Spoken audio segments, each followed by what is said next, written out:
So we're recording this piece because it just came out that Ducharme has What's tested. his name? Dominic Ducharme, coach of the Montreal Canadiens, has allegedly tested positive. This is a tweet according to Darren Dreger.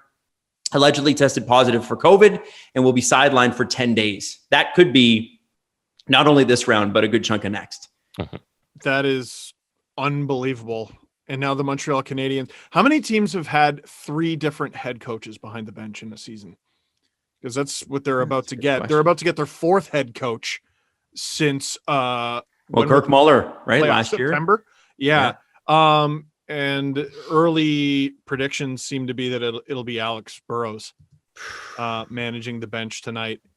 Elliot Freeman, 26 seconds ago, believe Montreal head coach Dominic Ducharme has confirmed positive COVID test and will not be participating in Game 3 tonight. We'll wait for further information, but that's what we know at this time. So what I said, but only later. Massive.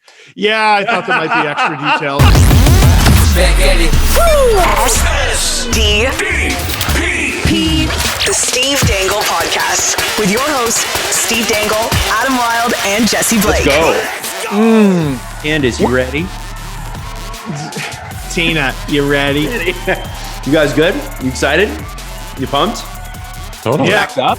Well, I was just excited that, the work week is done, but I hope that everyone, without exception, took less to work for their employer. Because that is what I was saying last episode. I'm sure you did that with Sportsnet. What I was saying. I'm sure with Sportsnet you were like, you know what, guys? I'm going to cut you a break. I know it's been hard for you. Sometimes I say things and I see the responses and I'm like, did you hear every 4th word I said? And together my opinion. Yeah, man. Listen, I don't sometimes where we all agree on a take and then somebody will message me and go, fuck you for that take. And I'm like, literally everybody else on the show said the same thing, but okay. That happens. Well, yeah, I hate when that happens. Adam said, and I'm like, we all said. But Adam said it. But Adam said it, so he's the one I can hate. But Adam said it too. We need to talk about what you did say, though. Oh, well, what did I say, Jesse? I think we need to start there, right? I think we could start there. Because your bank account's a little lighter today. It is. After you said that Montreal would not win a single game versus the Golden Knights. My bank account's lighter, but the world's a better place. It's true. Wow. Wow. So you made the $200 donation to Black I did. And gladly so. I mean, listen, Montreal, as much as I don't believe the mirage, and it's not because people are like, it's because you're salty. No, I'm salty about you want to know what I'm salty about? Bring up the core 4 in Toronto. I'm salty about that. Or 2 of the core 4. That's what I'm salty about. The Montreal Canadiens, it's like, good for you for being here. This is great. And really, when you look at the way that they handled the first period against the Golden Knights, I mean, the Golden Knights had some chances, but Carey Price was pretty spectacular. That Paul Byron goal to make it 3-0. Oh, like you knew the game was over, even with Pietrangelo. He got like 2 goals, right? Like you knew he did. You knew that game was pretty much out of reach. And you have to give Montreal full credit because what they did was show up on time. And boy, do I wish the Leafs could do that. They showed up. They played hard from the first period, which is what they did in Game 1 as well, only they weren't rewarded for it. So this time they were. And I wonder about, because we saw with Colorado and Vegas, Colorado won the first 2 games pretty handily. Yeah. Vegas roars back and wins the next 4. I said in the last round that Vegas is a team that seems to be able to take a punch because they'll take that punch to figure out how to figure out your weaknesses. My question is going to be, what's Game 3 like for Vegas? Because we know what Montreal brings. We know how they're going to play. We know what they're going to do. What I'm curious about is how Vegas plays. Are they going to play to try to match Montreal style, or are they going to play more Vegas hockey and try to be exploitive where possible? It's going to be I'm fascinated with tonight's game. I think it's going to be tomorrow night's game. It's going to be great. What seems to happen with Montreal is that first thing you said. Everybody kind of plays to their style once they have the lead. Because the front running, this other point you made, the front running that Montreal does is so true because I believe in their 8 wins, in each of their 8 wins, they've scored the first goal. So when they get up 1-0 in the playoffs so far, they're 8-0. And every time they don't score the first goal, they're 0-7, it would be. No, 0-4. 0-4 they would be. So 8-4 when they score. Well, they've won 9 now, so it's got to be 9-0 now, right? Yeah, I guess 9-0. Yeah. So it's unbelievable once this team gets a lead, what they do to the other team. I don't know if it's confidence or if it's the system they put in place once they're ahead of a goal, but that every single time they get the lead, they shut it down and they win the game, and they find a way for the other team to play into their hand. And I hope if Vegas wants to win the series, they can't do that. I want to say a few things. One, I think the most niche hockey website I've ever found, NHLSweeps.com. I don't know if this is fully up to date, but there have been 156 conference final series. I assume that's what this falls under on account of it's the third round. Only 26 sweeps, Adam. So that's only 16.67. Why did it have to be 6-7% of the time? Montreal, all-time record for sweeps with 22 and only been swept 5. Oh. Toronto Maple Leafs, not surprisingly, are 3-9 in that category. How are they in game 7s? Tell me about that. Oh, anyway. Well, that would have to be NHLGame7s.com or whatever. Somebody will know it. On the note of the Habs holding a lead, and I said this on the stream, they are so much better at holding a lead when they get it early because they don't let off the gas. They kept scoring. They kept the offense going. They did that in the first, high-flying style. They did that in the second, high-flying style. What do they do in the third? They completely shut it down, and Vegas gets a couple goals. Now, Petro, it was one of those goals was in the second, but they allow a couple goals. Game 5 against the Leafs, yes, they won, but they blew a 3-goal lead. Game 6 against the Leafs, yes, they won, but they blew a 2-goal lead. All those goals, with the exception of Petro scoring in the last 20 seconds, I think, are in the third period.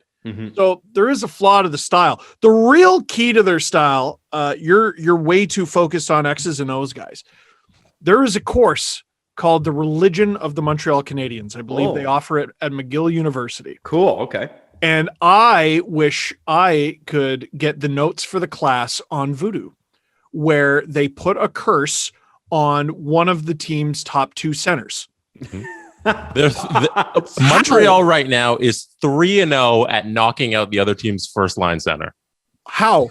Tavares, Fluke, Scheifele, first suspension of his career. Chandler Stevenson also out. So now they got Alex Tuck, who's supposedly going to audition on the Vegas Golden Knights first line, who were, I got to say, invisible. I don't know what the numbers said. They didn't look dangerous at all to me.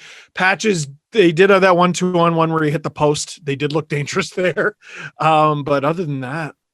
So it's going to be Patches, Tuck, and Stone on the first line. I believe so, yeah. Which is pretty cool, but where's the rest of your offense? How have you felt about the Karlsson line? I mean, I was amazed at how little any Vegas forward had an impact, really. Tuck, I thought, was good. I noticed him a lot. But it all came from the back end. It was Petro. It was Martinez.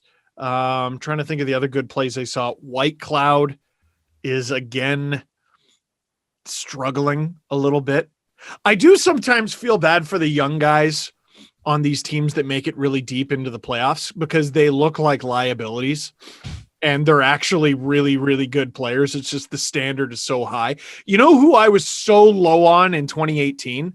Because he had a bunch of mistakes, and I was like, oh, my God, this guy's such a liability out there, with Shea Theodore in the Stanley Cup final. And he was young guy in the league, getting an opportunity that he never got previously, young guy on an expansion team, and, giveaways or just poor decisions, knows how to put up points, and now he's a little bit more refined. And that's kind of White Cloud right now. But Vegas's forwards lines 1 through 4 have to be better.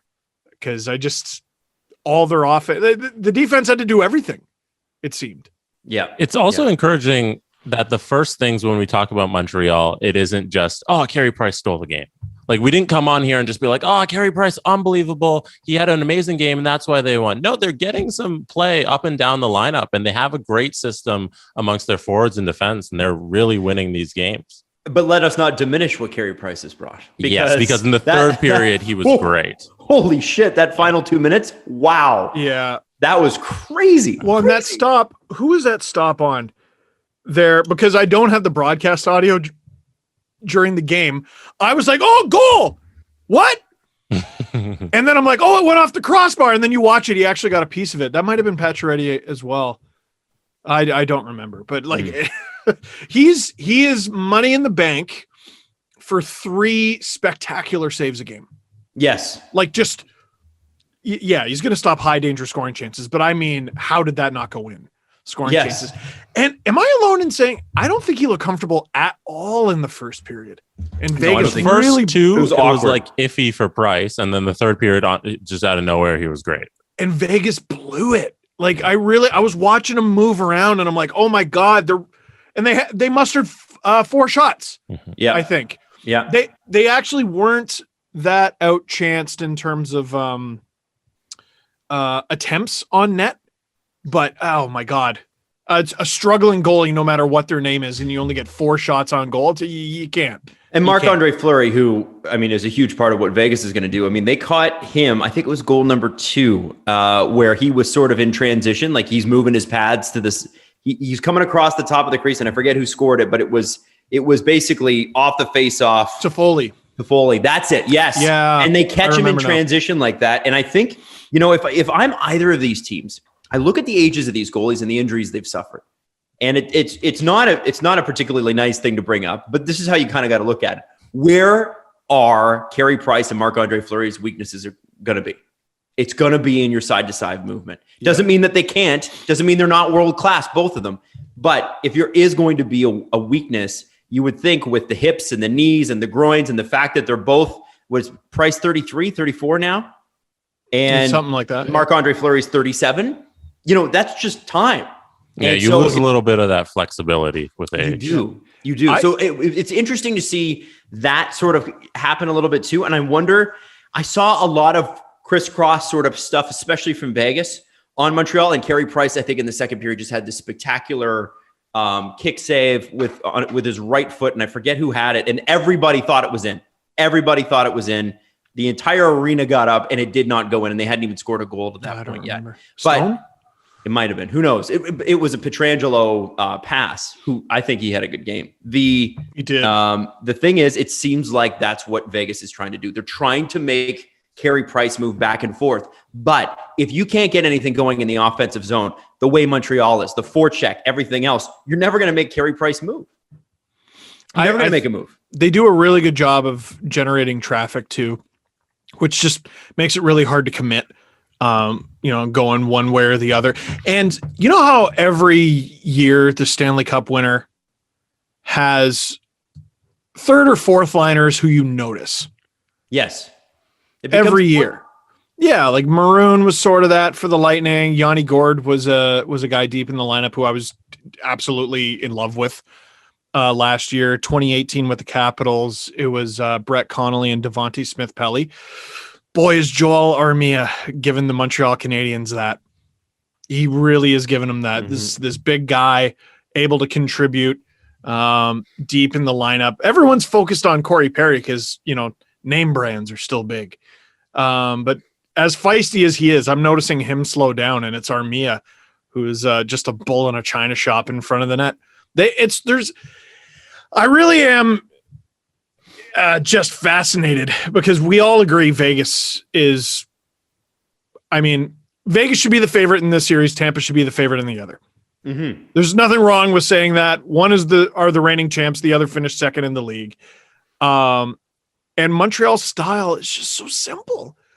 Like to me, I don't really think there's anything complex to what they do. It's just they do it extraordinarily well. Mm-hmm. They do it so well. I'm just fascinated to see if it continues to work because they're 7 wins away from the Cup. I have a question. Adam Wild. Yes. Are you willing to double down? They will win too. Will Montreal win another? Will they win another game this series? Oh man, that's a good question. I think they win game 4 or 5. Okay. So I do think they'll win another game based on what I saw yesterday. I could be, and if I'm wrong about that, then I'm wrong about that. But I mean, Vegas should have come in and crushed them. And the fact that they aren't, I think, says a lot about Montreal, but it says even more about Vegas. Maybe they're not, I don't know, maybe they're not as sharp as they were in the last round, but you just took out the Avs and the Canadiens are giving you this much trouble. I don't know. Man, losing. I don't care how good you are. And I don't care how good you are, and I don't care how good your number one center is. If you lose that player, you're going to have such a hard time adapting. Yep. You're going to have such a hard time adapting. Yep. Which makes me think, I keep looking at Vegas and going, boy, they could use a Jack Eichel, couldn't they? How? Like they need a possibility. 100% it's a possibility. I hate that it's a possibility so much. Of course it is. Of course it is. Are we transitioning to Eichel? Well, yeah. Do you want to go to the Islanders? Let's do that. Okay. So, because we have to keep things moving on the Friday show a little bit faster. Yes. Okay. So Lightning and Isles. And I think, Jesse, there's a couple of things that you said last episode that are actually were like, it was prescient is the word I would use. So first off, I think this game takes on a completely different look if Palmieri is able to convert in the first period in that ridiculous save that Vasilevsky made. I think it's a different game. Best goaltender in the world. There it is. Unbelievable. Easily. And not a question. And the fans were just ballistic, like right off the top, already singing, like it was great. But what I have to say is that fucking Blake Coleman assist. In what world is that fair? Pops it up and then just baseballs it over to Yanni Gourde, who happens to be at not enough people are talking. Everybody's focused on what Blake Coleman did with the puck. Look at where Blake Coleman puts the puck. He puts it at like a 75 degree, like that way angle. It's ridiculous. And the fact that Yanni Gourde was already on that side of the net, the fact that Blake Coleman was basically able to bend the puck around himself and around the goaltender to get it to him. It's crazy that the puck even got there. Did you call him Blake Goldman? Oh. That's what I thought I heard you say. God. That's what I thought I heard you say. Here, I'm watching it right now. Oh my God, that's so ridiculous. And you know what, Adam? It's not even the most impressive Lightning assist of this series, and we're 3 games in.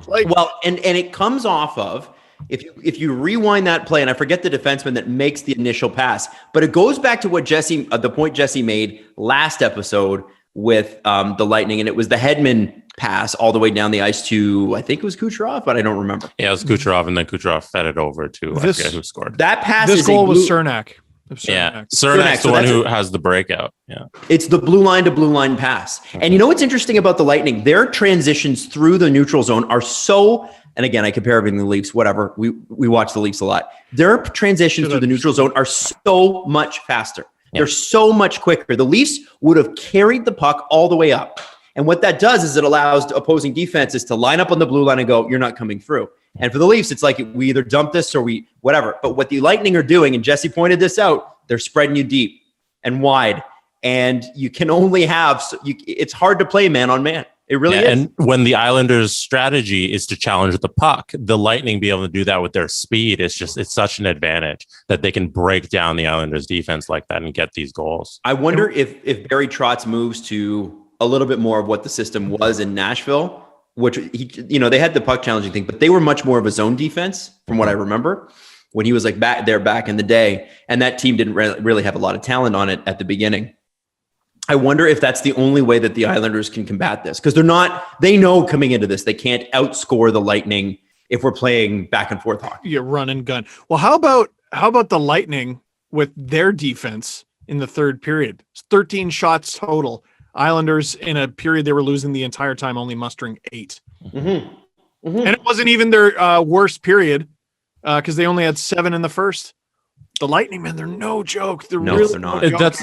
That's another thing I noticed about the when comparing it to the Leafs and watch the play with the Lightning. I was like, the Leafs wouldn't be able to keep up with this team, especially on something like the power play. When the Lightning get a power play, they had another power play goal last night. When they get it, it's inevitable that they're going to score, or at least they're going to have 8 different chances where you think a goal is going to go in, and they did it again last night where they get a power play and the Islanders are like, all right, here it is, here it's going to come, there's a goal on the board. So you're not only you got to play a little timid because you can't take a penalty against this team, and that affects the entire game when you have this team that can just score at will, it seems. and to make it about the Leafs for just a moment longer. That's part of the reason why, looking at the Canadian division, looking at how they finished first, looking at blah blah blah blah blah, all the stuff that we keep talking about, them making the Final Four is exciting because you're one of the Final Four to win the Stanley Cup. I'd still be cheering for them to win the Stanley Cup. But even if they got their asses kicked, they made it to the third round and someone beat them in 5 or something like that. Just the experience of, oh, holy shit, there's another gear to this. Yeah. God, when are they, like, they're not even going to get that experience. So, like, even if they find a way to win around next year, they're going to be naked. No, Steve, they'll get the experience. They'll just get it with other teams. I really do hate it. I really do hate these guys. I mean, this is what people, when Montreal fans are all in my DMs, and I totally get it. They're like, you're salty. Like, I'm salty about the Leafs. Of course. It's frustrating. They should be there. And, I think when you look at how the Islanders and Lightning play, though, I mean, the Leafs wouldn't stand a chance against the Islanders defense. I don't think so. No. I don't think the Leafs would be able to contain the Lightning offense. You could beat Vasilevsky maybe a couple times a game, maybe. But you'd need Matthews and Marner to be on fire to do it. There's too many different ways to beat the Leafs. It seems, Mm-hmm. I know. We got to stop making it about the Leafs. Easy. It's too depressing. I got a lot of messages from people who are like, you guys are going a little too hard at the Leafs. I'm like, at what point? Nope. At what point do we, this is 5 years now. At what point do we go hard at the Leafs? 5 years. Right. You guys are going a little too hard on Wile E. Coyote. What are you talking? Catch a bird ever. You're a failure of a coyote. No matter what Acme product you purchase, you still won't catch the purple bird. You're a failure, Wile E. Would you criticize Charlie Brown for kicking the football, trying to kick the football? I would. At what point does Linus pull him aside and go, Lucy is untrustworthy? At what, Linus is a shitty friend, but he has maturity issues too with the blanket. Let's talk about Linus actually being a shitty friend. Yeah, he is. Yeah, nobody can talk to Charlie Brown. Just tell him to ease off a little. Linus is kind of stoic and kind of lets things. He's like a live and let live kind of person. I think you guys have got to put the onus squarely on the person that keeps missing the football, which is Charlie Brown. Yeah. Shame on me if you fool me once. Fine. If Lucy did that once, fine. But every episode, 40 years in. Yeah. Well. Yes, but you guys are a huge support system for me. I rely on you guys. At what point does Charlie Brown go, you remembered that Bible verse in the Christmas episode, but you don't remember my number? Send me a text. Say, dude, I saw that you were going to hang out with Lucy again. Don't do it. Don't do it. I think it's just that Charlie Brown simps for Lucy, right? That's what it is. And so he does. She's so willing toxic. to accept. He's willing to accept some bad treatment because he's simping. Lucy is toxic because, he pays her for psychological help and then she psychologically damages him. Yes. Yeah. It's such a pyramid scheme. So many relationships we've all been in. Yeah. Lucy definitely messages Peppermint Patty and all them. And hey, girly, I just want to tell you about this really cool opportunity. Lucy sucks. Hey, bestie. Lucy's toxic. Hater. Oh man, that's funny. Okay, should we talk about Snoopy not being the best pal and just tapping on the shoulder and being like, "Hey, Charlie"? Well, Snoopy. Okay, so Snoopy is mostly ignored by Charlie Brown. Let's be honest, right? He's irresponsible. It's his best friend, though. Is it? Does Snoopy really? I thought Snoopy and Woodstock were best friends. Oh, they seem to be a good buddy support system. Snoopy and Charlie Brown. It's we live in the same house. But it's like siblings that just never click. There are people that have siblings. It's I barely talk to them. I just don't get along with them that well. And that's fine. It's they're family that didn't choose each other. So they're, wow. You know what I mean? Wow. You just ruined the relationship with Snoopy. I am merely going off what I saw on the screen. And Snoopy, for me, is his own man. And he's probably looking at what Charlie Brown's doing with Lucy and going, man, I can't respect that. Can't respect that. And I know he's not going to listen to me anyway. So I'm just going to pretend to be the Red Baron. Yeah. I'm just going to go off and live in my own little world. Charlie Brown never once looked out of his bedroom window and went, Snoopy's sitting on the roof. of his doghouse and shooting other airplanes down in World War I. What's going on? He did do that. Did do that. He never Flying a doghouse plane. Yes. Fighter pilot. The whole show is just full of oblivious people. It is. It is a bit disjointed too. That's why Lucy takes advantage of all of them. Oh, Because she's smart. Yeah. And who plays the piano? Schroeder? Schroeder. Yeah. And he That just is sits there. He seems smart, doesn't tell anyone anything. And that poor kid who needs a shower that just no one dumps a bucket of water on. Like he just walks around and there's like a cloud of dirt that follows him. And I'm like, can someone offer him a bath? Like Pigpen. really? Pigpen. Yeah. Poor kid. Like family's clearly like just not pushing him to bath, or bathe. And like, I think it's important that maybe someone help him out. Also, he needs a friend too. His friggin' name is Pigpen. Why did his parents name him that? I think it's a nickname, and he's got a lack of confidence, and he goes, what's even the point? So he just doesn't bathe, and he commits to the bit. And it's like, that's not what you have to be, Pigpen. Maybe if he bathed, he could be the friend Charlie Brown needs. Mm-hmm. If only Linus would speak up. I think Pigpen's name is Pigpen. I don't think it's a nickname. I think his parents are assholes. What they all need, all those kids need, is someone new to come to town and just be like, you are all loved and valued. Mm-hmm. Also, that would change their lives, and they would also kick Lucy off the show. They should have just named Franklin Token. Jesse. South Park did it. I didn't even know that was his name. That's why Jesse's right. I was like, which one's Franklin? South Park did it, so Charlie Brown could have been years ahead. Maybe Franklin's why. I want to die. My favorite Charlie Brown line. Adam, this is very good. I don't know what to do with this. Oh my god! I don't know what to do. What am I supposed to do with that, Jesse? Like, tell me I'm wrong. A really complete team. Tell me I'm wrong. You're not. Jesse is correct. Thank you. You're not wrong. Now, Jesse. It was 1942 when they were like, "Hey, here's Token." Never mind. I won't get into it. Given the context, we shouldn't be entirely surprised, but all the same, it's a real fucking shame. I do want to say that Jesse has requested a couple minutes to discuss GM of the year. The nominees came out. By the way, to all the Canes fans who were in our mention saying, "See, we told you Rod Brind'Amour wasn't going to leave." Okay, might have been closer than we think. By the way, Rod Brind'Amour only making $1.8 million. Mm-hmm. Tom Dundon won. Well, the quote was that it wasn't about his salary; it was about the salary around him. And hopefully, they actually solve that. Yeah. Jesse, I'm going to need you to say that again. It wasn't about Rod Brind'Amour's salary; it was about paying all of the staff around him. Here it is. He took less money so that everyone else who works with him could receive the right amount of salary. And not everyone has to do that, but wouldn't you agree that Rod Brind'Amour is uniquely in a position to do that? Rod Brind'Amour, he's made hundreds of millions of dollars. Yeah. Well, at least I think he made 50 or 60 during his career. Yeah. This is what I told you, Steve. You make the money first, and then you go try to win a cup. You Spezza the deal. I was saying. Everybody's only saying it of guys who already made the money. Spezza, the quote that killed me, by the way, and I know you're going to get 2 minutes here, Jesse. Give me a second. Mm-hmm. I don't. When Spezza re-signed, and I know that was news that broke, so I guess we should quickly hit on it. Spezza re-signed, and he's like, I would accept less money if they would allow me to. I just want to play on a good team. He's staying in Toronto. We know the Kraken aren't going to take him because we know he'd instantly retire. It's just one of those things that he wants to be a Leaf. He wants to be in Toronto. He wants to be in his hometown. That's great. And everybody. Oh, sorry. Everybody took that quote and turned it around on Mitch Marner. And to a smaller extent, Austin Matthews.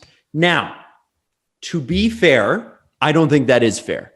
Jason Spezza made his money. Jason Spezza made like $60 or $70 million over the course of his career. He's great. Mitch Marner, Austin Matthews, when those guys signed those deals, they had not made that kind of money. And at least in Austin Matthews' case, I think he's worth $11 million. I think he is. Mitch, I think, is a little overpaid at what he is, but it's by a couple million. He's still going to be a $9 million player. But Steve, I guess your point is, why squeeze the extra $2 million out when you really didn't need to because you can make it elsewhere? I get it, but you do have to go get that money. Look at Spezza. Everybody's like, oh, he looks great. Well, Spezza's not 22. Okay. So let's go easy on the guys, at least in that regard. I do want to say, sorry, go ahead. Rod Brind'Amour from capfriendly.com estimated career earnings $52,435,000. And this says a lot about salaries. His first year in the league, 90-91, he had a base salary of $160,000. Oh my God. His final season of his contract, wait, 1, 2, 3, 4. He had a very, very long first contract. 5 to 7 years, wasn't it? It was 10 by the looks of it. 2001, he was making 4.25. And he got bought out. What the hell? You don't buy out Rod the Bod. How dare you? Anyway, sorry. Go ahead. Yeah. So in that same vein, I saw a tweet today, and I want to run it by you guys, and then we're going to get to the GM thing. Mm-hmm. Should an $11 million goal scorer need an $11 million playmaker? Should an $11 million playmaker need an $11 million goal scorer? That's from, I believe, Active Stick, Oak Leafs. Should those two $11 million need a backup $11 million center? Listen, you asked that sarcastically. That's a legit question. I think it's a fair question. It's a fair question. And listen, if I wasn't actually asking it sarcastically. Mm-hmm. I thought it was actually quite smart. No, I know. Someone who has to negotiate with these guys. I don't have a name in mind, but someone who was in that position would look at their production and go, so which one of you is the straw that stirs the drink? I can only pay the straw. It's got to be one of you. Which one is it? Which one is it? Is it I, Kyle? It can only be one of them. It can only be one of them. I keep saying it. It's nothing against any single player on the Toronto Maple Leafs. They can't do this. They can't do this with this salary structure.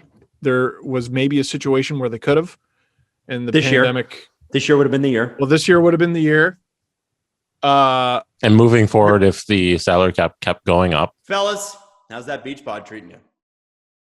Manscaped wants to help, especially if you've got the bare chest or the sweater vest. You know what I'm talking about, right? Manscaped is dedicated to helping you take your level of grooming to the next level. There are levels, and you need to be on the top one.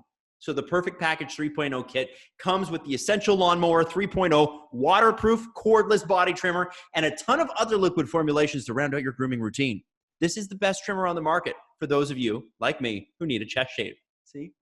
My chest, I shaved mine down a little bit there. See? Looks good. Now, the third generation trimmer features a cutting-edge ceramic blade to reduce grooming accidents, which, as you know, are very, very important. And if you subscribe to the Perfect Package, you get a new blade refill for your lawnmower every 3 months, delivered right to your door. And for a limited time, subscribers get 2 free gifts: the Shed Travel Bag and a patented set of high-performance, chafe-reducing Manscaped boxers. Get 20% off and free shipping with the code DANGLE at manscaped.com.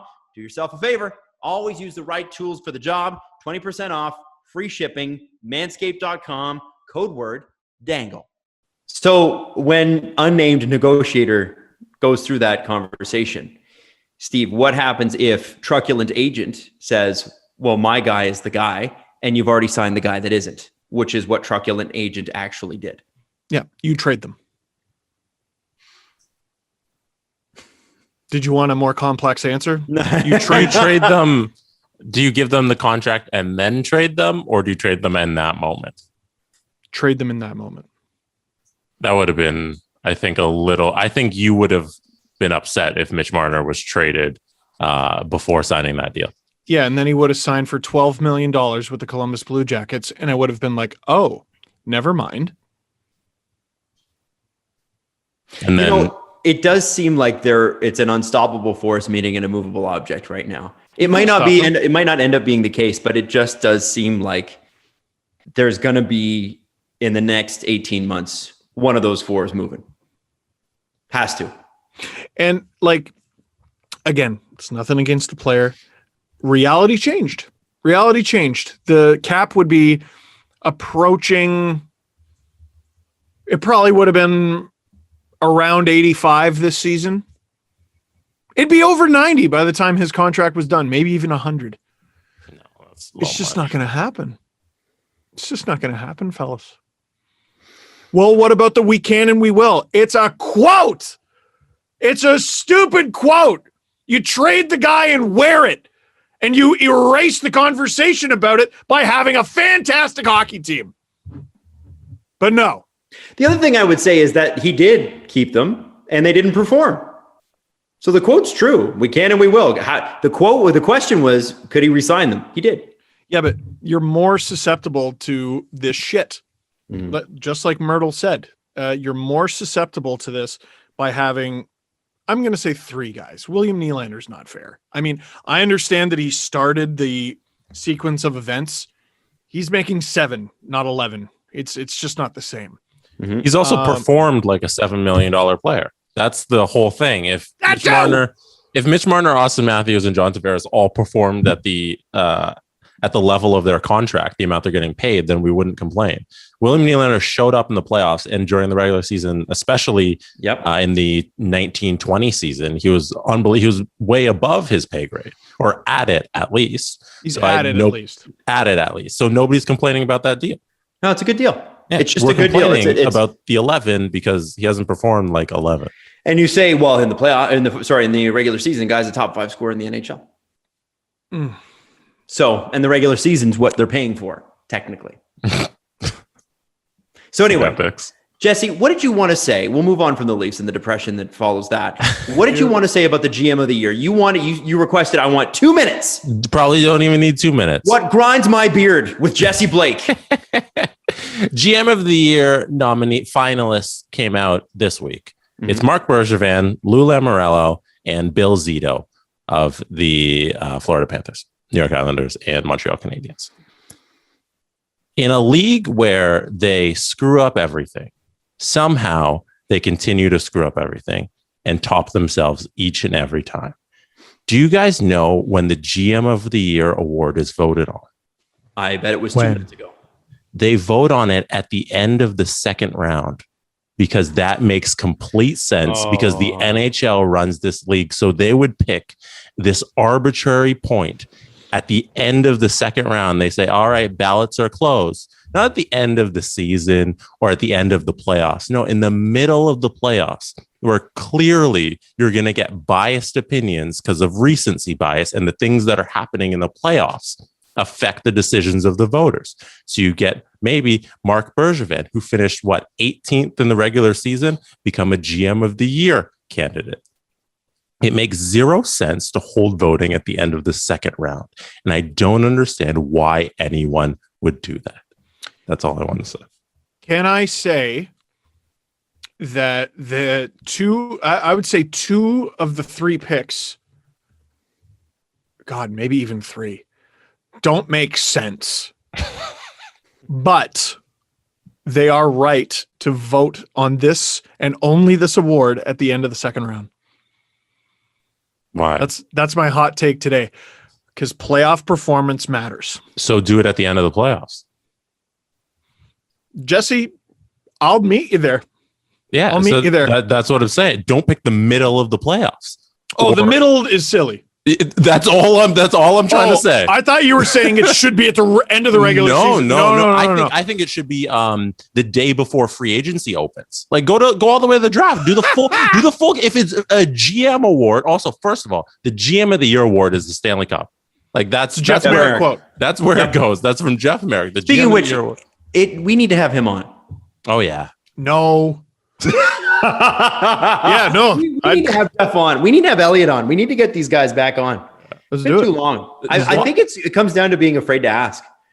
You know what I mean? I'm not afraid to ask. What the hell? I was afraid to ask. I remember when Chris Johnson first walked in. Remember the first episode with Chris Johnson? I was like, I cannot believe this man is making time for us. This is like I remember the first episode with David Alter. I was like, orange. Like when we first had David Alter on back in the day, like before even Jesse was out, I was like, why would anyone make time for this show? You know what I mean? And it was just so, I kind of get like fearful of asking. Now CJ and I are friends like he is with all of us. And it's like, we can ask him, but you kind of get freaked out sometimes. Oh, I bother American Frege all the time. I'm Steve. Sorry. I meant Jeffy Boy and E-Dog. As I call them. So along those lines, okay, can I make the argument, Jesse, that I think that if you're going to make the vote GM of the year, it's not GM of the regular season. Like Hart Trophy makes sense to vote on after game 82 because it's the best player in the regular season, or the most valuable player to their team. I get that. And then you get the Conn Smythe in the playoffs for the MVP of the playoffs. Why wouldn't you have it at the end of the Stanley Cup Finals and you include the previous year's draft, because those players, like when the Leafs drafted Austin Matthews, he played that year. That's all I'm asking. Just don't put it in the middle of the playoffs. Put it at the end. What did Lou do this year, big move wise? I need to go look at this because what did the Islanders do? And it's not because the Islanders are, look at them. They're in the top 4. Good for them. Mm-hmm. But okay. Don't you think that's on the players and Barry Trotz more than anything? We can have a conversation about whether or not the trade for Devon Toews or trading away Devon Toews was good. Mm-hmm. Here's my question. What about trading Devon Toews made the Islanders better? I don't think that made them better necessarily. Well, exactly. Right. And that's like one of the most significant moves they made. So they traded him to Colorado for a 2021 second, and it's supposed to be a pretty odd draft, and a 2022 second. That's for Devon Toews. Now, they did it for cap reasons, so you could say, well, it makes them better because of the cap. Mm-hmm. Okay, fine.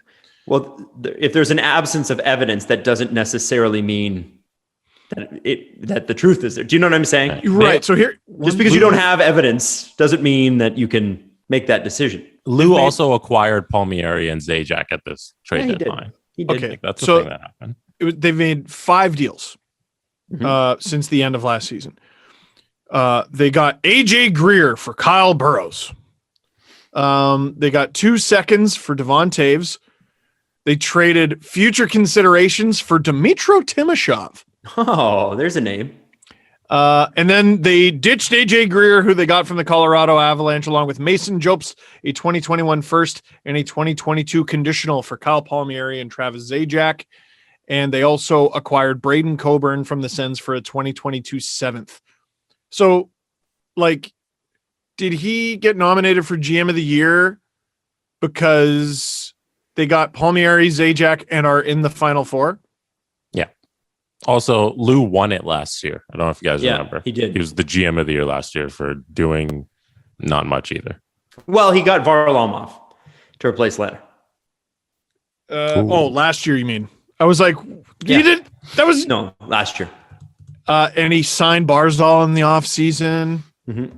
I think if you're looking at the teams that did the best, the idea that the Lightning, like Brisebois, is not in there with the magician shit that he pulled. Are you kidding? Like, really? And I'll give Bill Zito credit. I think Bill Zito deserves some credit for managing that situation because, listen, it's not easy to say we're not dressing our $10 million goaltender. We have 2 others that are better. I don't think Bill Zito even signed that contract. I think wasn't that a Dale Talon? But no, it wasn't Zito. It wasn't Zito. Yeah, so it must have been Talon. So, and then I look at what I honestly, the problem I have with it too is that it ignores all the teams that didn't make the playoffs that had great years. Like, I'm not trying to take away from Bergevin, because I actually think Marc Bergevin probably had the best offseason of any general manager, especially with Toffoli. What a great pickup that's been. I think the Josh Anderson deal, it was surprising how many people were cool with it. I'm still not convinced, but it was a bold move, and he moved a depreciating asset into Max Domi. The team wasn't very good, but Max Domi wasn't working out. He was able to get a good player for him. Look at what, and maybe this is coming in the future, but look at what the Senators were in the back half of the season. How is Pierre Dorian not in there? I'm trying to find who votes on this. The writers? That's a good question. That is a good question. I'm trying to find. I thought it was Wish, but I guess not. Dorian did get votes. The voting for the or was award. it DJ Smith? I think it was DJ Smith got for coach. Voting for the award is conducted among league GMs and a panel of league executives and media following the second round. Okay, this is wild. Sorry. For coach of the year, DJ Smith was tied with John Cooper and John Hines. What? Okay. Yeah. John Cooper. He's him and DJ Smith. They are the same. Yeah. What is your criteria? There's one coaches a team that finished second last in their division, and the other is the coach of a team in the Final Four who won the cup last year. I don't know. It's just the criteria is team that overachieved. But it shouldn't be. It shouldn't be. That's why I'm like, okay, if you look at who's building, I think the GM of the year's got to go, at least one guy's got to get in there who's building the team of tomorrow. And that's why I think Dorian should have got some consideration for that. Like that, Yeah. the Sens were if the Sens had played that way all year, they're in the playoffs. They are. No, the record is what it is. No, I know. Had they gone to 82, the Sens are probably going to make the playoffs. They're an interesting team for next season because, like, the discussion I heard, I can't remember what show it was on, but it was basically like once we return to normal divisions, the Leafs are going to be in tough to make the playoffs even next season. Well, because you've got Tampa, Boston, Florida, and Montreal in your division. And then Buffalo, Detroit. And then Buffalo, Detroit, just forget it. Like, I believe it or not, expect both teams to take a step. Even Buffalo after they trade Eichel. Detroit will. Buffalo will not. Buffalo's going to take a step back this year. They're going to get worse. From what? A step back from what? They are hinging. Friedge said yesterday on a radio hit that he thinks the Buffalo staff see this draft as a way for them to have an edge because no one's taking it seriously, which I think is a kind of a good strategy for a team with no options. Like, that's just the one option available to them. Here's what no one's considering. It's hockey and nothing makes sense. Right. Yeah. So I'm thinking Buffalo's going to make the playoffs. That's true. It's a good point. I don't know. Well, anyway, Jesse, I think you make a really good point. It's super silly and it doesn't make a lot of sense. Now, we do need to get to the NHLPA player poll before we get into the press conference. Now, is there anything about this that sticks out that you guys want to hit, or should I go through all of these and we can discuss? I think go through them.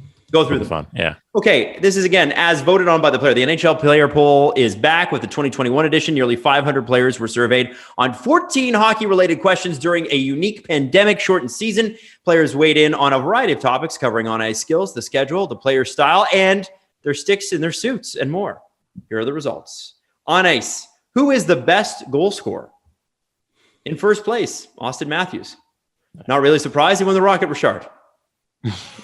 The guy who scored the most goals was voted best goal scorer. But nothing gets past these guys. I think what's great too is Austin can score goals in like 6 or 7 different ways. Yeah, that's the thing. He does score goals, like insane goals. Ovechkin in second place, no surprise. Surprisingly, in third and fourth, it's what's surprising about this is how close they are. David Pastrnak got 6% of the vote. Connor McDavid with 4.56%, so less than a percentage point. I mean, Connor McDavid's a pretty good goal scorer. So is David Pastrnak. It's hard to overreact because whenever I see that slim a margin, I'm like, okay, we're talking about 2 or 3 people. Yeah. Difference. You know what I mean? Yeah. McDavid, he just doesn't get enough respect in that regard. He doesn't get enough respect. No respect. He's the Rodney Dangerfield of the NHL. Right. He scores 30 goals.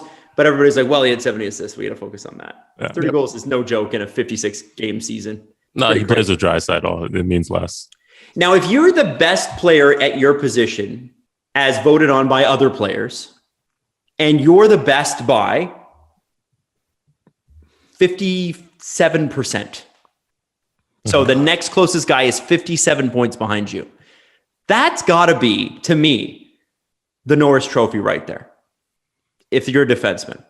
Victor Hedman, 64% of players said he is the best defenseman in the NHL. The next closest is Roman Josi at 7.35%. That's pretty cool. I think if you're Victor Hedman, you look at that and go, that might even matter more than the Norris Trophy. I know the trophy's got a trophy, it's got the thing and the plaques and all the other defensemen are on it, whatever. But when your peers look at you with that much respect, that's pretty cool. It's unbelievable. It's also on that list. Oh, sorry, go ahead. Well, and I'm wondering how many of these votes, because I on purpose avoided all these lists so that we could go through them on the show. Oh, nice. I wonder how many of these names are there based on reputation, because remember, they didn't play them this year. Well, interesting you say that, because number 3, Cale Makar, 7.35%. So he tied Roman Josi, but I guess they give tie goes to the veteran. At 2%. That's funny. Drew Doughty. Drew Doughty was voted as the 4th best defenseman in the NHL amongst players. Which means that voted for himself. Well, yeah, the LA Kings voted for Drew Doughty. That's hilarious. And then here's the other one is John Carlson from Washington, which means the Caps voted for John Carlson. Yes, they did. Yeah, confidently. Yes, it doesn't mean he's not good. In fact, I think Carlson's probably. I mean, Drew Doughty had a comeback year. Let's figure it out. What percent of the vote did he get, and how many players are there? 2.73%, and there were 500 players. 500 players surveyed. So 500 times 0.0273. You said? Yep. Yeah, so about 13 players. Oh, okay. So most of the Kings. Yeah, that makes some sense. of them didn't know, which is. Man, Muzzin I wouldn't might be one of them. Doughty after not voting for him. Imagine he finds out. Ooh. Woo. Yikes. Man. I don't want to be in that locker room for that. Best goalie. Again, I know the Vezina trophy has the Vezina name. But if you win best goalie by 46%, meaning you're 46 points up on the next closest guy, is that not the greater honor? Yeah. And that honor is this year going to Andrei Vasilevsky with 54% of the vote. Especially in hockey, where everybody cares about the opinions of hockey people. Like being honored by your peers like this, it probably means a lot to these guys. I think it matters to see when the players play against each other. Mm-hmm. Like the players know. Andrei Vasilevsky is 26, turns 27 this July. So we are only in the mid-20s of what I am confidently saying is a Hall of Fame career. Oh, yeah. You could make the argument now. If they win the Cup again this year, he could retire, and you probably could make the argument. Hardware is big. The next closest guy, by the way, Marc-Andre Fleury at 8.88%, so about 9%. And then you've got Carey Price at 8.25%, Connor Hellebuck at 5%, and which is about the Winnipeg Jets, and then Tuukka Rask at 4%. By the way, Connor Hellebuck is the second best goalie in the league. If it's Vasilevsky at number 1, Hellebuck is number 2. You can't tell me otherwise. Jack Campbell gets my vote. Yeah. He did win 11 straight games. I mean, record says for itself, right? I mean, and if we're going to go off that, Mike Smith should be in there. He won 9 games in a row, I think. It was like 9, 8, or is it 8? No, he started the season. So Tuukka Rask he was a 913 on the Bruins this year. Didn't even have the best save percentage on the Bruins. Yeah, that's a reputation Bruins voted vote. for Tuukka Rask. That's a reputation vote, man. Like, and he's not bad. There's another guy who may just end up in the Hall of Fame, but no, best. No. Now we have a tie for most complete player. So Jesse, who would you say is tied in first for most complete player in the NHL? Complete being the key word. Crosby McDavid. Steven. I'm going to say they galaxy brained it just like the rest of us and went, all right, who are the best players? So let's take away the 5 best ones and go with some of the dudes in the middle. So I think players treated this like it's the Selke. Oh, it might be Bergeron. So who's it going to be? It's going to be, we're talking Bergeron. We're talking Barkov. Give me 2 names. 2 names. Those were 2 names. Is that the end of your list? It is now. It wasn't going to be. No. Who else are you going to say? Well, Taves used to be the free space, but he didn't play. Screw it. Those 2. Well, Steve, you got 2 and 3 right.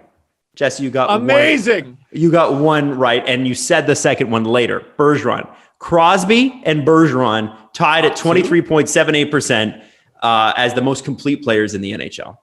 Now, coming in at number 3, Alexander Barkov. Oh, wow. Well, you go, Steve. At number 4, and I'm surprised it's only 7%, Connor McDavid. Because it's the Selke. Yeah. Is he not? I guess, defensively. Yeah, you could argue that. You could argue that. Bergeron's a more complete player. Semantics. Rounding out the top 6, because there's a top 6 on this one. Nate McKinnon at 5.52% and Anze Kopitar at 4.46%. If you're making this the Selke, Kopitar needs to rate higher. Oh, God. That's just. But the team's not very good. Reputation vote. McDavid, I think, is shit on too hard for his defensive play. Like, I've seen the numbers. His defense is atrocious. But I think they're too hard on him. Well, they're too hard on him because I think he plays the way he has to for the Oilers. You know what I mean? Mm-hmm. Like if he had more support, if the Oilers had more depth up front, like as if Connor McDavid wouldn't buy in and like back check and stuff. You know what I mean? He's got to feed an army. This guy, like he's got to. What percent of Edmonton's offense came off of his stick, whether it was goals or assists? It was a lot. He's got to do everything. If the day he does not have to do everything is the day he becomes a much better defensive player, I think. What? I just saw a really funny tweet that I'm going to bring up at the end of the show. And I think you guys are going to really like it. What's next on the poll? I'll get it next on the poll. Stop scrolling Twitter mid-podcast. No, I'm pulling it. I was actually just searching something and then something else came up. Okay, Steven. Yes. If you had to win one game, it's game 7 for the Leafs. Fuck. And you're against Montreal, Columbus, Boston. With the same time?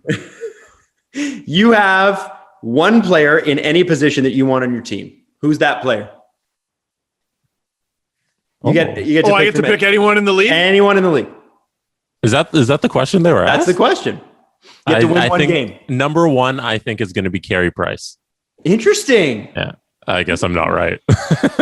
No, I'm going to react the exact same way with Steve's guess. Okay. Ready? Boy, that's so hard. I know they lost first round 3 straight years. I got to go with Sid. Interesting. Yeah. Sid was number 2. Connor McDavid at number 1 with 33%. Oh, wow. Or 36%, excuse me. Sidney had 23. And then basically, that's fascinating. These were team votes. McKinnon at 5.87, Bergeron at 4.57, Vasilevsky at 4.57, Patrick Kane at 3.48%. By the way, none of those players are bad picks. No. I just think if you're going to pick someone, Connor McDavid and Sidney Crosby do make the most sense. That's crazy. I think that's fascinating that the players won with McDavid. I think it depends on, too, when the vote happens, because we don't really know that. And I wonder if, looking at it now, if you'd be like, well, Carey Price for sure, right? So there were actually 2 that I saw. One was most fashionable, which I don't know if we'll get to. The other was best passer. So the answer to the question that Adam just said makes the results for best passer even more mystifying. Okay. Interesting. Well, we're going to get to who has the best shot. Should I wait on best passer or should I go right to it? No, do best shot. Yeah. Best shot? Okay. So best shot. Ovi. Ovi wins. Matthews 2. Who's 3? Pasta. It's hard. It's so hard to bet against Ovi, Yeah, probably Pasta. Yeah, probably Pasta. You guys didn't think about Shea Weber?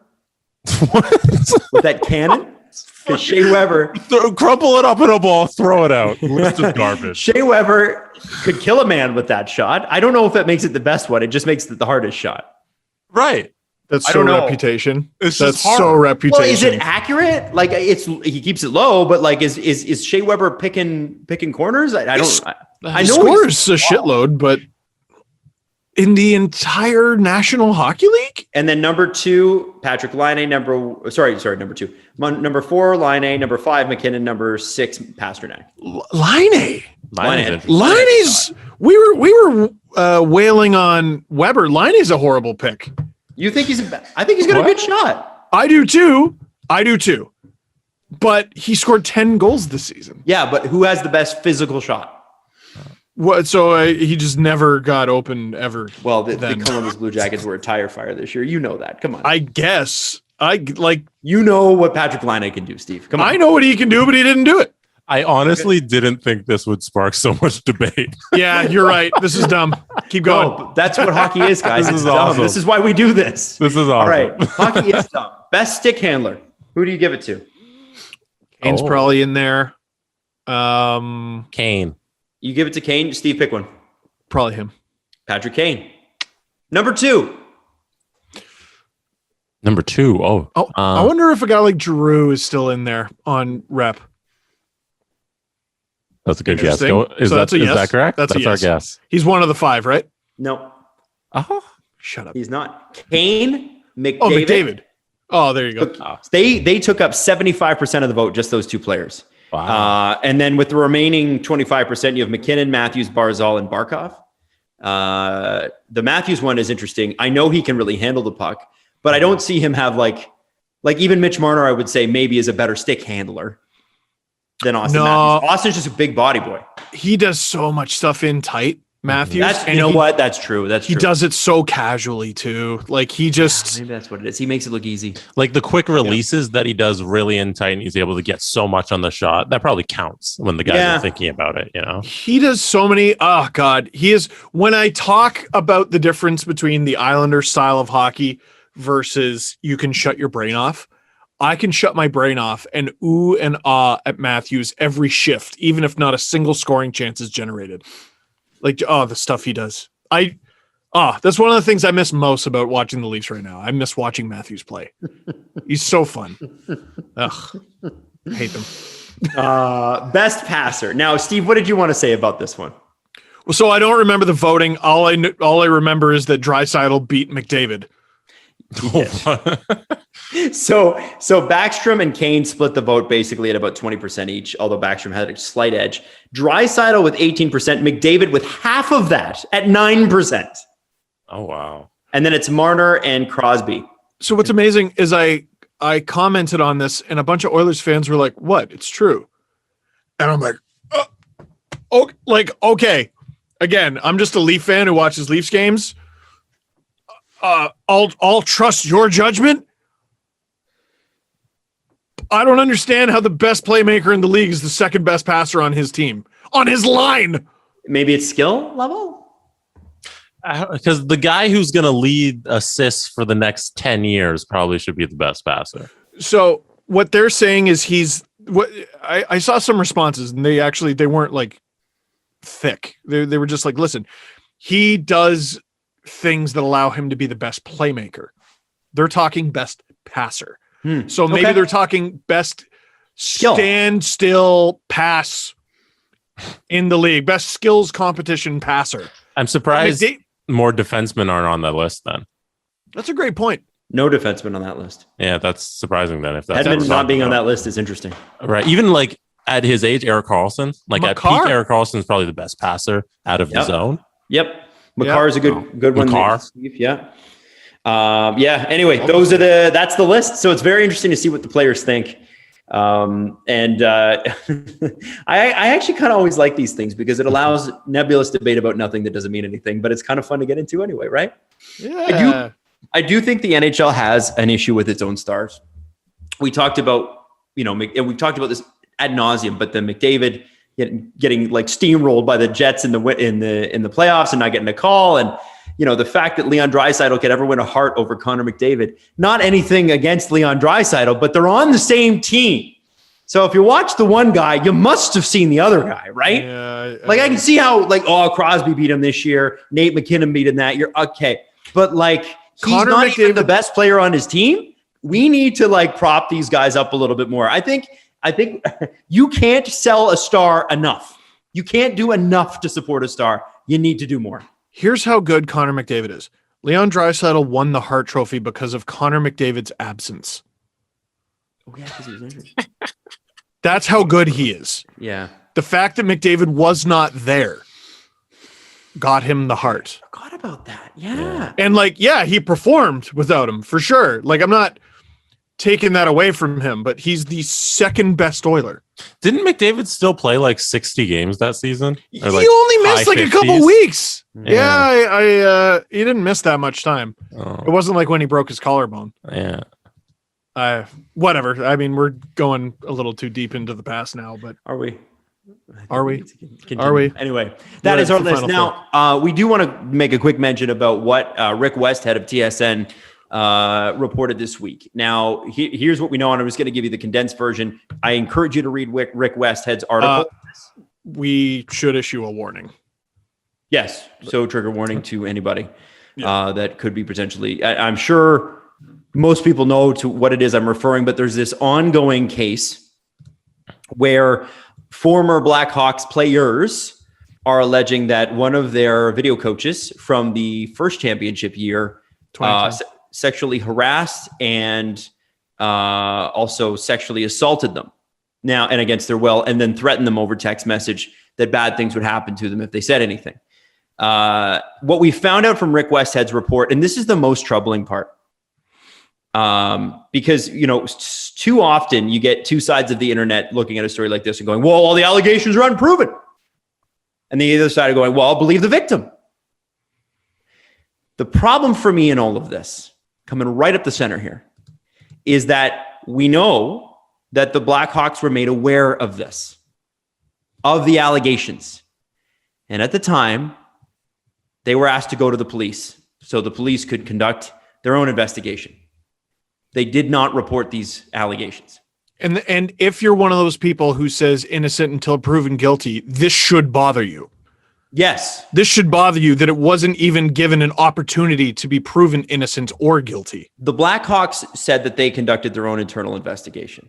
Whether that's true or not, or whether it's to the standard that you would hope it would be or not, is sort of immaterial. They're not a uninvolved third party. It's one organization investigating itself. And that can create a lot of issues, as we've seen in the past. And this, the list of people that knew about this and didn't report it, evidently includes Stan Bowman. There's a few people in management, but notably the biggest name on there is Stan Bowman. Every executive who was on the team in 2010 was aware of this issue. And so this is the problem, right? It's not for, where this case goes is extremely important and landmark. But besides that point, to not even bring the police in, innocent until proven guilty. Okay, then put the person on administrative leave and conduct the investigation. The reason I was looking off is there is you should read the whole thing, but there's an excerpt that's very important here if you're unfamiliar with the story. So the person familiar with the matter who contacted TSN said the two Blackhawks players approached Vincent, a one-time Massachusetts police officer. So Vincent, sorry, I should back up, was an employee with the team. He was some sort of skills coach, I want to say. He was a one-time Massachusetts police officer on May 16th, 2010, before the opening game of the Western Conference Finals between Chicago and San Jose.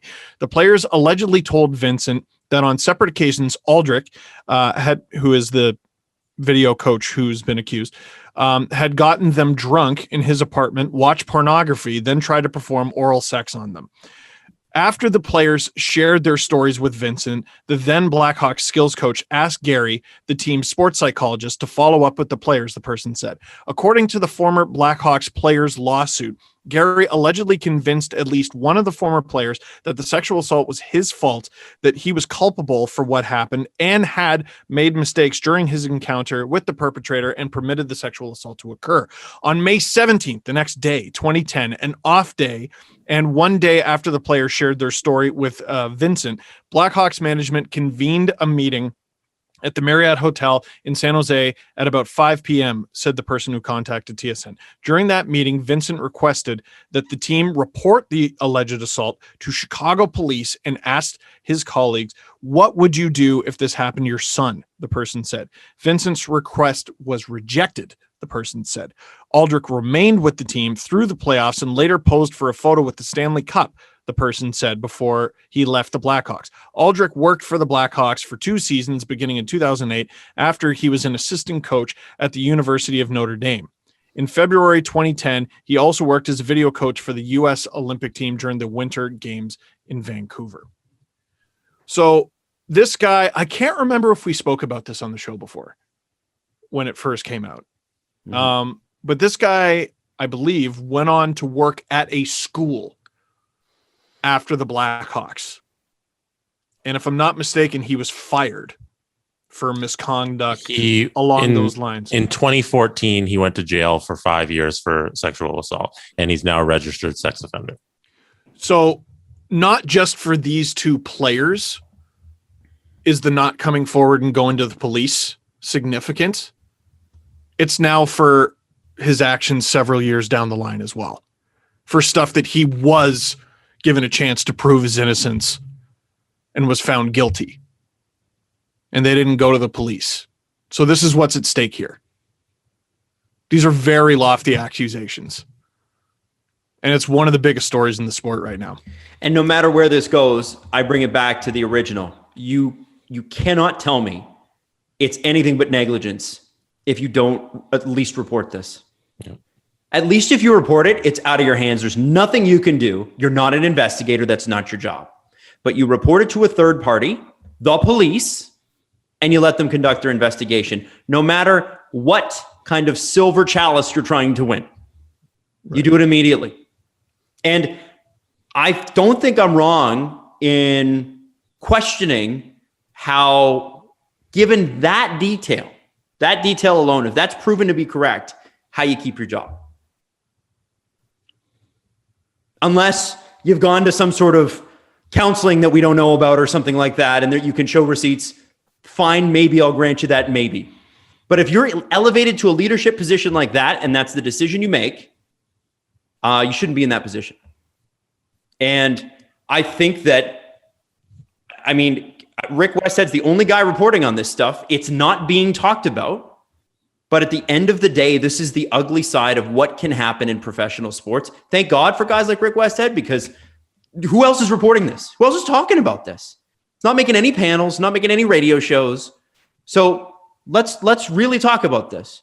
How do you keep your job if you don't report an alleged sexual assault on two of your players? Who are the Blackhawks protecting in this particular instance? Are they protecting the video coach? Maybe. Are they protecting their players? Absolutely not. Are they protecting themselves because they want to win a cup? Yes. Yes. They don't want to fuck with the good thing that they've got going. This is our chance at a Stanley Cup. We can't let anything get in the way. This is what happens. If this is true, it has to be important. Must be said. Yeah. Well, in order to move the conversation forward, let's assume that they go forward to the police. They risk now, because I believe it was game 1 of the Western Conference Final. They're worried about this story coming out at some point during either the Western Conference Final or the Stanley Cup Final. And it would have. Yeah. There's a solid chance. Mm-hmm. It's a lot more than zero. Once something goes to the courts, you usually hear about in the media, like how we're hearing about this now because it has become a lawsuit. So then they play those 2 rounds then before they report it, and then they report it after. What? You waited a month? You know what I mean? So then even if they get their wish and they compete without this going public and they win the Stanley Cup and then they also report it, then there's there's a different version, I guess, of negligence there as well. This is an enormous story, man. And I hate to say, I feel like we all know the end of it. Well, I wouldn't go that far for me. Yeah. I think I do need at some point, and the NHL won't do this because lawyers run the show, and that's fair. They're not going to make any statement on this. But if it comes out that this isn't true, there needs to be some sort of player and employee hotline that NHL players and NHL team employees can reach out to, not necessarily anonymously or maybe anonymously. I wouldn't be the guy to make that call, but it has to be more than just talking to your direct superior, because that clearly didn't work. Right?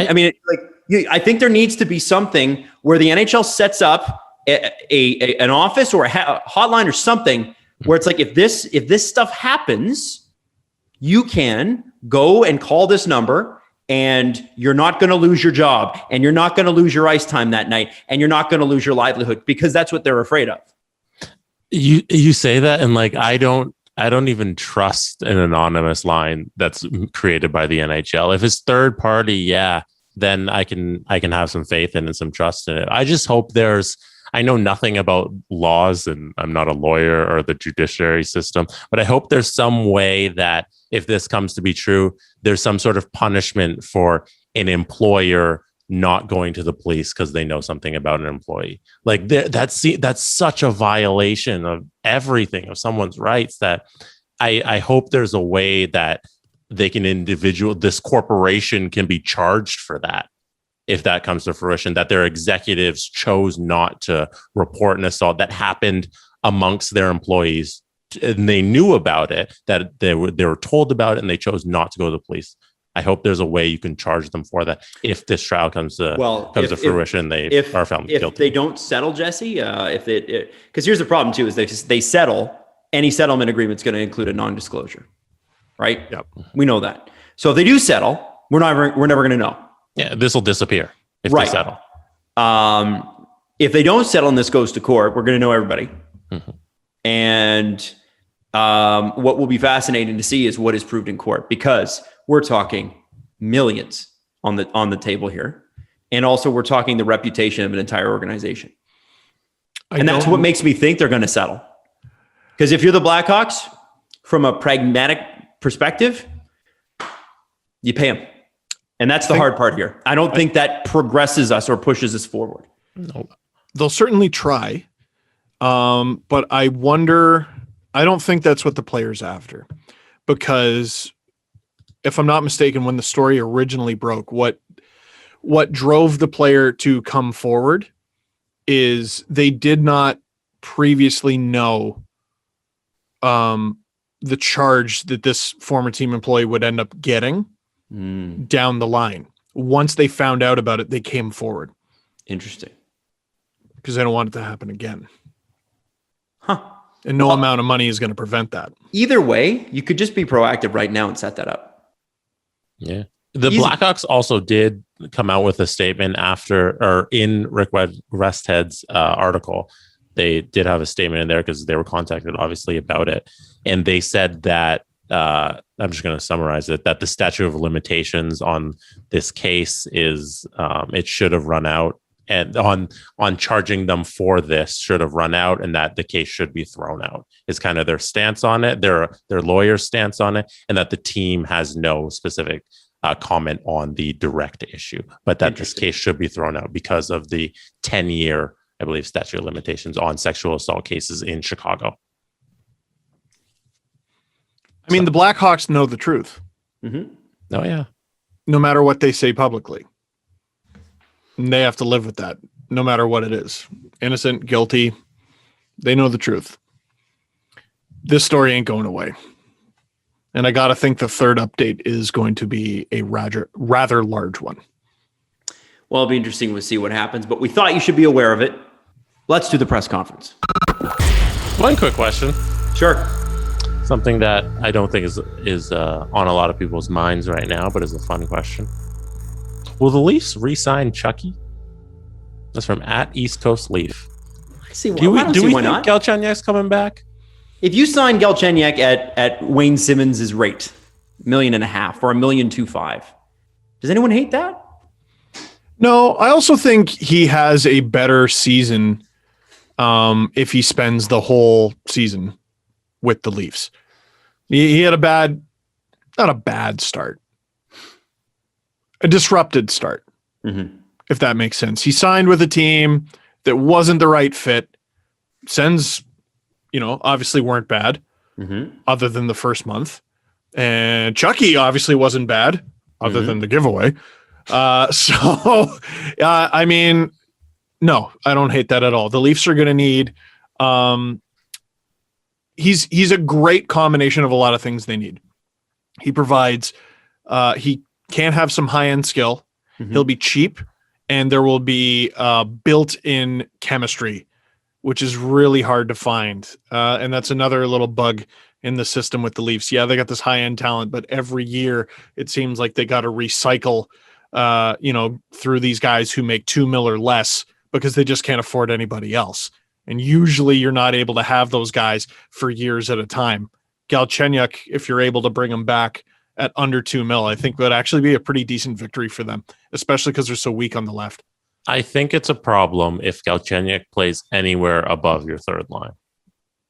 I think he can sub in. I don't think you should, if you're penciling in your lineup for next season and Galchenyuk is a top 6 forward, I think you missed in the offseason. Here's what they need out of him. In a pinch, he needs to play top 6. Yes, definitely. But one thing they never gave him the opportunity to do, because I don't know if it's the best way to use him, he never played in the bottom. And he's got to be able to prove that he can hang there.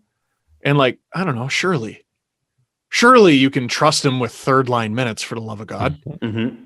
He's a great third line piece. I think he is. Too. I think there's a chance. I'm sure he stays because there was something that Steve said a long time ago about Reimer and Scrivens. They got rid of Scrivens, brought in Bernier, and Reimer and Scrivens had a really good back and forth. And that you could argue that Scrivens and Reimer put Reimer in his happy place and he performed best. And then when Bernier was in, after really Reimer had a great year and dragged the team to the playoffs, you could tell he was not as content. You could tell it was harder for him, that he was fighting it more. And I wonder with Chucky if it isn't the same thing. You're in your happy place, stay here at least one more year, because you got to get that confidence back. And if he has another great year, let's say he puts on say he plays a full 82 and he gets 40 to 50 points. Well, that's probably a $3.5 million contract over 3 years somewhere else, right? Yep. And Toronto's a great place to do it because love it or hate it. Right now we hate it. The microscope is always on here. It's a great place to come in and make a pile of cash that you maybe wouldn't have made elsewhere. You look at, I think my perfect example of this is Mason Raymond. This is a guy that was literally, punted from Vancouver, comes into Toronto, plays on the worst team in Leafs history, scores 20 goals, and gets a 3-year deal from Calgary for over $3 million a season. Disappeared after that, but it's a good place to come if you want to be seen on television a lot. Clark MacArthur, somewhat the same. Mm-hmm. Although concussion issues. Yeah, no, when he first came here, he came to Toronto on a cheap deal because the Thrashers did not qualify him after salary arbitration. Wow. They awarded him, he was awarded, I think it was $2.4 million in arbitration, and the Thrashers just went, yeah, that's nice. And they just let him go, and the Leafs got him for 1.1. One of Don Waddell's few mistakes. Yes, and then he since has joined a much better Southeast Division team. He sure has. He likes that area. I don't blame him. God, remember that division? Oof. Yeah, man. I'm jealous that Don Waddell has spent most of his life living down there. That's pretty sweet. Not bad. Wouldn't mind living in Carolina. Okay, so is that it for us today, guys? We wrapping it? Thumbs up. Thumbs All up. good. All right, so we will see you Monday. We're gonna have 3 games to talk about. Super excited for that. Take care of yourself this weekend. If you're on Ontario, enjoy Stage Fun because that's what we're in. And just want to get your vaccine, get your second dose. Just want to let you know that and this is really great, over 20% of Ontarians have their double dose now, which means we're almost ready for Stage 2. But it's not supposed to begin until July. But Stage 2 anyway. Love you. See you soon. The Steve Dangle Podcast. Follow the guys on Twitter at Steve_Dangle, at Adam WYLDE, and at Jesse Blake. Connection.